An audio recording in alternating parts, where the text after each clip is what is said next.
Hello, I'm Ben Schrock, and welcome back to another episode of Unlocking Your Financial Future. And today, joining me back, we got Mike and Mandy Hamlin with Kitchen 212. Guys, welcome back. Thanks for having us. Yeah, we didn't make it too painless on you or painful on you, so we were able to twist around for maybe one more episode. So to get started, we're going to talk a little bit more about your business side of things today. And, there won't be any tough trick questions, so it's all right. And don't bring up your QuickBooks on your phone. We're not going to get that deep. But, guys, tell me a little bit about the actual business itself. So we talked a little bit about it in the first episode, and I neglected to ask you. You started talking about the mobile food truck and things like that. So kind of tell me a little bit about how you guys operate today as it stands and the different types of events that you guys put on. Yeah, so we did start out primarily as a food truck, showing up to different breweries, public events, just kind of getting our name out. Our background, as you mentioned before, is primarily catering and events. It's what Mike and I both love to do. So we kind of, in the past year and a half, have been marketing more towards a mobile kitchen. So when Mike got the trailer built out, it was fully customized, so we're not just set up like a food truck to just do public events. It is set up that he can... I didn't have a lot of knowledge on food trucks when we first got started, so I wanted to have an open idea. That way the truck could evolve as we learn more about the business and that genre of culinary experience. So I had it built just kind of like a mobile restaurant line. So everything's kind of streamlined. I didn't want to get in somewhere where it was like, okay, we're going to do hot dogs in this first year. Right. And I got hot dog rollers and steamers and stuff like that. And then you're just stuck to that. I wanted to be able to do stuff that we could start with some artisan sandwiches, and then if we had the ability to build up, which we've kind of gotten to, you and your family and friends have got to experience it firsthand. And that's exactly, I don't know if we really thought it was going to happen this fast, but the fact that we've just been able to pivot kind of from the public side of it to the private event side of it, it's been great. It's what we've wanted. Yeah, from weddings to graduation parties to chef's tables, where we've done for the Strunks a few times as well. Whether it's at your house or here at the office, we can do a 5 or 6 course meal for about up to 20 people, and then different weddings, graduation parties, and then just corporate events that we show up and can do full style buffets, breakfast, brunch, dinner. And those are all kind of custom menus. We have some select items on our website. Most of the time, though, based on the event style, Mike will generally customize a menu that seems to fit within the budget and clientele and what they're looking for. So we have now we're able to kind of do a variety from food trucks to chef tables to buffets. Awesome. Yeah, we have used you guys a couple times, and I'll be a testament. It's outstanding. So the from everything, the setup, the quality of the food, everything, we've had raving reviews from clients. So, hat tip to you guys. You're doing an awesome job. Appreciate your support. Yeah, of course. So, and it's stuff like that. Mandy worries about the dollars and cents. What you just said is what I still worry about, even like 3 years in. Like, for so long, I always had a chef that would always take the glitz and the glam from all that kind of client stuff. And the fact that people enjoy my food, that's what keeps me going. That's why Mandy, I let her deal with the dollars and cents about it all, because I at the end of the day, I just want people to like the food. Yeah, I think food is happiness, and especially for me, I like to eat. So, eating good food makes me even happier, and I'm sure that's very important for the business and things like that. But so walk me through kind of. I don't say like a day-to-day, because your guys, as we were talking off, camera here, the days kind of ebb and flow, right? The times of the year kind of ebb and flow. But so when Mandy sells an event, it then transitions into what? Prep for that event, time. Can you guys kind of walk me through that process? The event comes in, and then you two get together and do what from there? Yeah, so once a contract's signed and booked on the calendar, about a week out, everything goes on a shared calendar together, but about a week out, Mike... Thank goodness for shared calendar. Yeah. And I'm guessing you steer the ship on that. I do, 100% she does. 100% she does. We finally got him to be able to add something to it. So I'm coming along. Yeah, he's coming a long way. About a week out, then Mike, I give him kind of a rundown of what our week looks like. This is where we're going. These are the events we have. And then by then I have the final counts of what we're looking at. Mike then takes the menus and the information I give him and compiles us a shared list. And then we head out and sometimes we can go to 3 stores. Yeah, basically we just divide and conquer. We come up with our grocery list just kind of like how anybody else would. Yeah. Obviously I'm keeping I have to keep my weights and the amounts of things, too stricter, that way we're not losing our butts on food costs. But, we do that, and we go out, and if there's 4 events, then we're shopping for 4 events. If there's 2 events, then obviously we're just kind of doing what we have in front of us. And then we divide and conquer, and if I need some help prepping, she's become a heck of a little sous chef with me in the kitchen compared to year 1. And we divide, conquer what can be done this day compared to what can be done the following day. With food, it's all about the quality. So, we can only do so much early on in the week. It's as we're leading up to the events. A lot of it's day of meeting at the trailer. And a lot of times he gets there first, and it's when I can kind of work on office stuff and get caught up on other items or pick up rentals or load up. We have a storage unit that we do different rentals out of, load up equipment to get ready for. And then, a lot of it. Depending on the day, I might have to go get the challenges of it being mobile is again, even the stuff I took for granted, even when we were first starting the business, I knew I was going to need to get propane, but I also I learned quickly that I needed to find a source that's easy to get to that isn't going to break my back every single week when I'm doing it. Filling the so I have a 50-gallon clean water tank that has to get filled and then drained properly, and fryer oil and all that stuff. So depending on what the week is, I might have to boil the fryer out or make sure I'm dumping the gray water in the appropriate ways and stuff like that. So a lot of that stuff, it's clockwork now, but in year 1 it was just like, I didn't think about any of this stuff, And when you weren't in the truck, or the mobile truck you were at, you showed up to work. Everything was done. Absolutely, The produce was in. You just had to put gas in your car. You don't have to worry about filling up a generator. Exactly. Or, a big semi with a 53-foot trailer was dropping off all the food for the week. Now it's those little things. But kind of like we said in part 1 of this, it was like we've learned to take joy out of it, or maybe not full on joy, but like we've learned to just embrace it more. It's part of the job, and let's make the most of it and now. You don't have the stress also on that side of running like a procurement. Well, I got to go buy 50 heads of cattle futures, crazy stuff that these big institutions that do that kind of stuff have to think about. So doing it kind of day of isn't, or not day of, but like shortly before isn't always the worst thing, right? So every week, is at the end of it's just kind of different, and we Where just I used to work worry together, about and all that stuff is like I've learned to take more of that appreciation, because even though we're catering still for if we're doing a retirement party for 120 people. Still, I can do a lot of that stuff day of to ensure we're putting out the best product, and we're trying to kind of keep that that side of the catering, because catering always gets a bad rap. Everybody assumes those silver steam tables that are just pumping steam, and the sternos are just boiling the bottom out of anything that it's touching. We're trying to deliver a catering experience to people that. Not a little more not unique. That's full on original, but something that is neglected a lot of the time. Sure. Yeah, you do associate that with the big buffet lines and just I'm going to get eggs that are cooked completely hard or whatever the case may be. And we use versus chafing dishes, we use heat lamps and try to use some different innovative ways that people do eat with their eyes, and we understand that presentation is key. It's a little bit more appetizing. Yes, whether that is a copper charger and a nice full napkin to start out, but then making sure presentation is equally as important to us as the quality of the food. Yeah.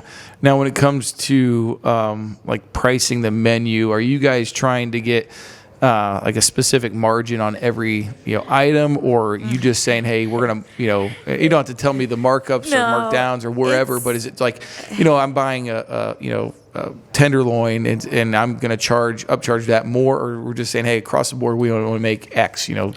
And generally, we're trying to do an X figure. It is so tough just with the fluctuation. And a lot of it's based on how our week lines up.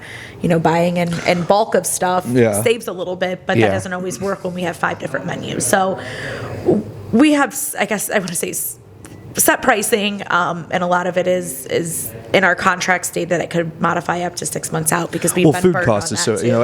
everything Yeah. right now, cost of most goods right now are crazy for everybody. Everybody When goes you go to to the the grocery store, and sees, you really start paying attention to some of the labels and how they fluctuate. Beef especially. Week to week, month to month, Yeah. quarter by quarter, because you can get beef. Beef prices right now aren't as bad as what they're going to be June, July, like right before the 4th of July when everybody wants a brisket. That's when they're raising the price. So we try to be fair. I mean, we understand that we're mobile and we want to be competitive, but at the same time, we're getting our name out. We're building our brand. So we don't want to be in a position where we're saying no to a lot of stuff. But at the same time, it has to be profitable is what I've learned. And it also, we have to factor in, we charge travel fees. We charge service charge. And, people might see those fees that add up. Most catering companies charge that. Most food trucks charge that. And those are to cover your propane, your gas, your labor of shopping, your laundering of linens and dishes. Those aren't just money for Mike and I to put in pockets like people think. It's like there's a lot of other aspects that go into a business. Printing out stuff and the bookwork, there's all of that, it hits our bottom line that we have to cover in some way as well. Again, as the customer, an experienced customer, you just see this level of presentation and you just, it's all kind of happens, right? And Mike and Mandy just eat the cost. They're nice people. And that's the thing. It's got to be hard to try to navigate that, right? You don't want to gouge customers, but you guys don't want to eat that cost either. Right. You're still operating a business. You want to be profitable. Right. You're not a nonprofit organization. You got to make a living. We're for profit. Yeah, exactly. Very for profit. I think in the first year, like first couple months, I think I remember we were having dinner with some friends. And I can't remember how the conversation got started, but I basically had said something like, "Oh, well, we won't charge a travel fee. We'll just go where because we're just going to be that kind of a business." Sure. And when you realize that that's not going to get it done, I'm pretty sure Mandy probably would have slapped me. If I would have held And there's on what back to what we said in the first part. We didn't know what we didn't know, and then you're slowly, shopping your competitors. That was something I always did at Hilton. Was you looked at your comp set. What are they doing? Well, that's something I had to do after year one of looking at our prices. Sure. And looking at our numbers and running a P&L, and it's like, well, we got to make some changes here. What is that? What does the market look like? So now it is a matter of shopping competitors, seeing where they're going, seeing what they're doing, and that's really kind of helped us to. We want to be priced with our competitors to a certain extent. Yeah, and I mean, I'm sure there's customers out there that would give you. They beat you up on, you're going to charge me for your fuel. Well, that's probably not a good customer for you if they're going to really, because not many people are going to think twice about that. But in your minds, you're making a mountain out of a molehill, right? We're saying, oh my gosh, I'm not going to charge because they're going to, knock me on that, and no one really cares. And if it's coming down to $100, travel fee at the end of the day, maybe that's just not the customer for us at this point in time. And that's what I've had to realize, that saying yes to everything isn't always the right answer. It's got to be a good business decision at this point, and no 100%. Hard feelings, And we also like to think that, we put out a great product and it's worth what we're charging at the end of the day. Now, have you told a customer no yet? I have. How'd it feel? I mean, I don't like to say no. Mike knows me as a people pleaser. I was almost floored when she told me about it. Then sometimes she never says no. I don't. I've been getting better at it though. That I'm like, it has to make sense. We are running. There's a polite way to do it, like you said. It doesn't make sense. Thankfully, there's a little help from Google when I need some better verbiage of how to say it. Yeah, it is. Because when you do go into business, you do want to help everyone. You do want to serve everyone, and it's a hard realization that you're not always going to be the best fit for people. And that's what I had to come to realize, that there's a better fit out there for them, and hopefully same with us. We'll find somebody to fill that date. Absolutely. Now, what about in terms of the business? Where do you guys see yourself going? Do you see adding more services? I don't know if it's possible. I wrote down in my notes, I'm like, what about an alcohol license, or and then you start saying an alcohol license with a mobile truck. I don't know if that is even allowable, or have you guys thought about different services to add, or in terms of I think our business model in the almost 4 years that we've been doing this now has changed at least 3 dozen times. I think originally it was, well, let's do a food truck. Let's see what let's get our feet wet with that. And then, potentially, if we're lucky enough, do multiple trucks, trailers, whatever. And then I think it got That into shut a down point. quickly. Yeah, and then it got to a point where it was like, okay, maybe we'll do a brick and mortar restaurant. And Yeah. the thing is, I'm not getting any younger, and when restaurant owners, I mean, they're a different breed. You got to be there on the days nobody wants to be there. Right. Holidays, call offs, all that kind of stuff. And Weekends. Weekends. You don't all have a that weekend, stuff. really. Yeah. And then I think we started thinking about like a brick and mortar event center, but currently right now, I think it's starting to get a little bit better. But there's the staffing issue, and that's been a big concern. So we're just kind of right now we're just trying to keep stepping up what we're doing and getting better and shoring up what we're doing right now. Yeah, because we know those answers will come when we need them to. have 212 Event Planning, which is what I call a sister company of ours, that we just do independent event planning, generally weddings. We do a handful of different corporate stuff with that. And then we do a handful of just different rentals out of there, whether it be tablecloths, different vases, chargers, just maybe you don't need our services for catering or event planning, but you're just looking for some other items for your event, that we offer that as well. That's was kind of launched last year as something with my strong background, and something I always loved to do, was to kind of give us another revenue stream to the business, which has been a big help. And we've really piggybacked a lot of them together, that maybe I have their wedding on a Saturday, but on Friday the food truck does the rehearsal dinner, or we've turned around and on Sunday have done the food truck for a brunch. Or we've catered a baby shower or a wedding shower for an event like that. So we've tag teamed some together, which has been awesome. Complements one another really nicely. And the event planning, it's just, there's not as much overhead. We have a lot of costs from the food side, that this has just kind of helped bring another revenue stream in, and Mike's been a great help with that as well. Yeah, and it's allowed me to kind of freelance now that we're really trying to go after private events and not as much public events with Mandy really 212 event planning is really taken off, I think, quicker than either one of us thought. So like, she has a revenue stream to help the business. So this has given me time to get back into professional kitchens. So I've traveled around a little bit last year, and it's nice to get on the road a little bit, be around some like-minded. It helps keep me interested. That way, when I come back to Kitchen 212 and our catering side of it, I'm kind of get that rejuvenation for it. I come back with new menu ideas that I want to try out. So yeah, I mean, we're just kind of having fun. I mean, I joke with my buddies now. It's like having my cake and eating it too. I get to be my own boss. We get to be our own bosses. But when we get to step out into what we're actually really good at, it's a blast. Yeah, and I think oftentimes business owners overlook that fact, and we refer to it as kind of a lifestyle business or a growth business. And I think, you can be successful in either way, but growth isn't always better. There's so many pains that come with that. And I think that's what we always thought. Like I've always dreamed of wanting a church to turn into a wedding venue.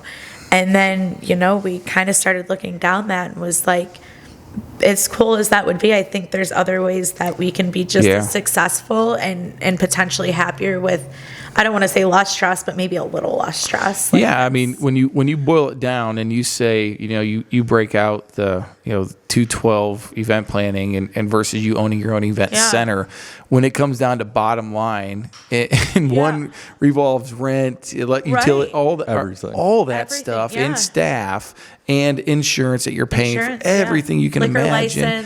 license, to what you're doing now. I'd be surprised to see if there was much of a difference. And I think that's what the realization took me to realize. I did in December did a large wedding for the event planning business, and there was unfortunately some issues that happened with like some heat there. And I got to walk in as like the wedding planner and be a hero and feel horrible for the venue who's going to have to compensate and deal with these issues in December without a fireplace and some heat. And I think that's when it really hit me, was like, maybe Mike and I maybe we need to stop pressuring to try something new and keep this vision and see what happens the next couple of years. And again, I think there's a lot that can happen within a business when you know your business and know the numbers in the business. Again, we're not going down that path, don't worry, but you can tighten things up quite a bit and increase that bottom line. So it's not always growth isn't always king. We don't always have to do that. And we oftentimes struggle with that in our own office. Do we want another location? Do we want to do this, do that? And then you go back and you think about it, and you're like, gosh, we operate pretty lean right now, and our bottom line keeps growing year over year. That's just and I think fine. that's what ending this year and looking at numbers. I was telling Caitlin when we got here, and I said it's just really exciting to pull those reports from what we pulled at the end of 2021 to what I pulled yesterday. It was like we do have a lot to be proud of. We are doing something right, and we understand it now, which is just a naturally that's good feeling too. It's just everything's better with experience. Borderline tears with our accountant, and God bless her, because she's helped me drastically through all of those growing pains, and now I understand what I'm doing, and we're doing something right, and I think that's what's exciting going into 2024. Yeah, and it does, but you can still get innovative, creative without expanding. And I think that's what we didn't realize. Well, I shouldn't say we. I didn't realize. I thought you always had to get the next building or another truck or growth add more to minded. your team. Yeah, and that's not right. true. It's what pop culture or society always leads you to think that like you just got to. The only way you're going to be successful is if you're just exponentially growing nonstop, and there's physical ways to see that. Yeah, I feel like we've grown in these 4 years immensely. We might not be able to see it because we're really still operating kind of in the same way, but it's everything we've kind of talked about. The understanding of it, the financial side of it has gotten a lot better, and it's just, it's trying to figure out what we want to do, right? Yeah. And not worry about what anybody else around us or everybody, friends and family who will, what about this, what about that, and it's like sometimes we appreciate everybody's support. 100%. We appreciate your ideas, but it's sometimes you just have to be in our shoes for a day, and I'm sure you guys understand that, and totally. It's like you don't really get what it's like. And it's interesting because, like you said, or like early on, you want to do everything. You have a little taste of the success. We're operating, we're successful, and then the entrepreneur bug bites you, and you're like, well, man, I want to do my vision gets so much bigger, and then you start realizing, wait a second, it's not that easy, Well, and it just as little as just adding on rentals, it was just to see that number. We didn't have that in 2022, and we had that in 2023, and there was some investment, but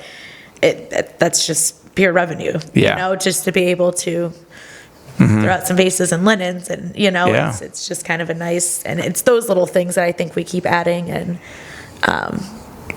Doing the little things to bring in more dollars and cents. For us. Yeah, absolutely. I mean, that one-time investment to purchase those, but then if you lend it out however many times over, that ROI just keeps growing year over year. Yeah. It only makes sense. It's just kind of, operating a business is just one big math equation, right? Yeah. And at that's the end, a good way to put it. It really is. And there's little things that you do that just influence that bottom line, and it's amazing to see that impact. If you cut costs here, do things just very minor adjustments, the payoff on the back end's huge. It's crazy. Yeah.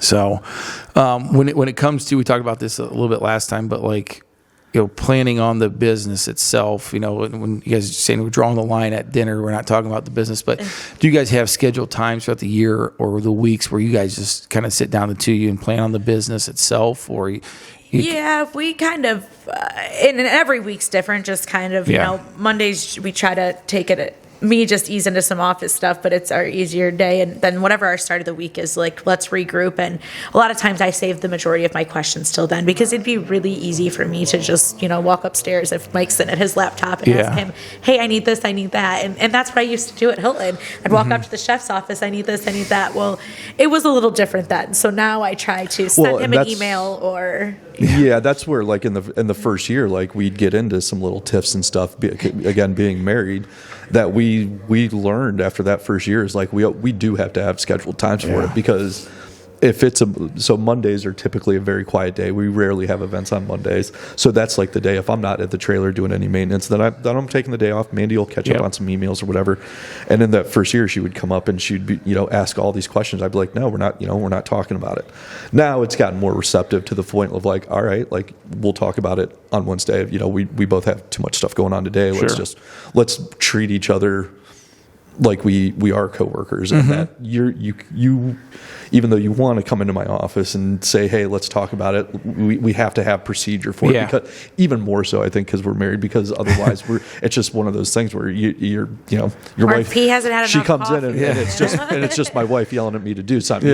So we have to have that structure. She waits till the middle of the Browns game and then brings it up, right? Exactly. So we have to. We did learn that we have to have some structure with it. But even that being said, I mean, it's still a loose structure. I mean, we're still sharing a house together and all that kind of stuff. So we've gotten better at talking about it. But like to piggyback, probably every 2 to 3 weeks, I'd say on average, we'll sit have there a more and look at in-depth one, look at the P&L, go from there. Where do we need to cut? Try to cut back on some cost, or we, stuff like that. Where things were a little higher than we thought, or look back at, this is why it was X, Y, and Z happened, or it just to kind of for him to kind of be knowledgeable of what's going on. I see every single transaction that hits our card. I have an alert of it, but this kind of helps him through that. And I'm sure there's, and correct me if I'm wrong, but there's probably other events out there where you guys just like financially, obviously that's not the only reason you're doing it, but where you financially hit it out of the park and you're saying, let's repeat that, 10 more times. How do we kind of... A few of those, I'm like, if we could just have 4 of those a month. And then factor in event planning. Yes, absolutely. And it is, I was telling Caitlin, we have to do, at the end of the year, for our accountant, being mobile, you have to, it's a breakdown of every city that you go to for tax reasons. Yeah. And I have to do an Excel sheet to send to her. And it is actually one of the best things for me because it helps see everywhere we went. And it's a recap of our year of exact revenue everywhere. Like I'm avoiding Hudson, Ohio because, oh man. Or it's like, oh my gosh, we could never do that again. They were just, whatever the reason was. So it helps kind of give me a big glimpse. And then for me to kind of start the year of where to start with stuff. So that's helps awesome. us. So it sounds like you guys have evolved over those years, from, going to, hey, we're staying alive, right? Let's just cook and put an event on and stay alive to now you've really building a business, which is exciting to see and doing it your way, which is even better. I mean, building the brand or like the idea of the brand, I think is what's really been fun. And I don't even, I like, should tell them how the name 212 came about. Oh yeah. So again, like the whole business idea was prompted out of COVID, more out of necessity than want. And I was having a tough time, when we decided to do it. I'm waiting for the trailer to finish being built, and I'm struggling to come up with a name. I literally had to Google, how do people come up with restaurant names or food truck names, whatever. And I came across an article, and they basically said, like, if this wasn't your childhood dream that you, like, because most people have had those restaurant names since they were 10, 11 years old, if this is what they wanted to do. And then they said, if that's not the case, then, if you had a mentor in the field or a parent or anybody who ever, said anything that was just kind of a motto or mantra, and like it kind of clicked. My boss, and mentor in Columbus for a number of years, his whole thing was we work in a kitchen that runs at 212 degrees nonstop. So the antithesis of that, I guess, is like at 211 degrees, you just have hot water. At 212, it boils, creates steam, and steam can power a locomotive. So it's always about going to that extra degree. And that's cool. I didn't even finish that sentence reading it in that article, and it clicked. I knew it was going to be Kitchen 212. Restaurant 212. It was 212 was going to be in that name somewhere, and so we settled on Kitchen 212, and it's been awesome. It's part of the story and part of the journey that makes that I didn't really think it was going to become like this character of the business, but it really has kind of become like this. And that's how it stemmed into the event planning, 212 event planning, and kind of the motto on that is taking your event the extra degree. Yeah, I was going to say kind of all has. Really formed together more than I think either one of us thought it would have. Mm-hmm. Yeah, well, I love it. I think it's a unique spin to the food truck, industry where, they all do their own business and it's doing well, but it's just a different angle and a different approach. And Absolutely. I think it's awesome. So. Yeah, I didn't want to necessarily like reinvent a wheel or anything like that. That's not even really who I am, and like as a professional cook or anything like that. I want to do good stuff the right way and be happy doing it, basically. and make everyone else happy. Yeah. That's awesome. All right, guys. Well, we're going to wrap things up. I truly appreciate the time. If you guys have questions for us, you can always reach us here at the office at 330-473-1060, or you can look us up online at www.baschrock-fg.com. And Mandy, I'll let you go ahead and plug Kitchen 212. Yep, you can reach us at www.kitchen212.com, and all of my contact information is on there. Awesome. And I will, again, be a testament to their service, their food. Everything's outstanding. It's top notch. They do go that extra degree. We've really enjoyed having them, host many events for us, and our clients have done this, enjoyed it just as well. So, Thanks, guys, Ben. I truly appreciate your time here and talking about the business. So, Thank you. You bet.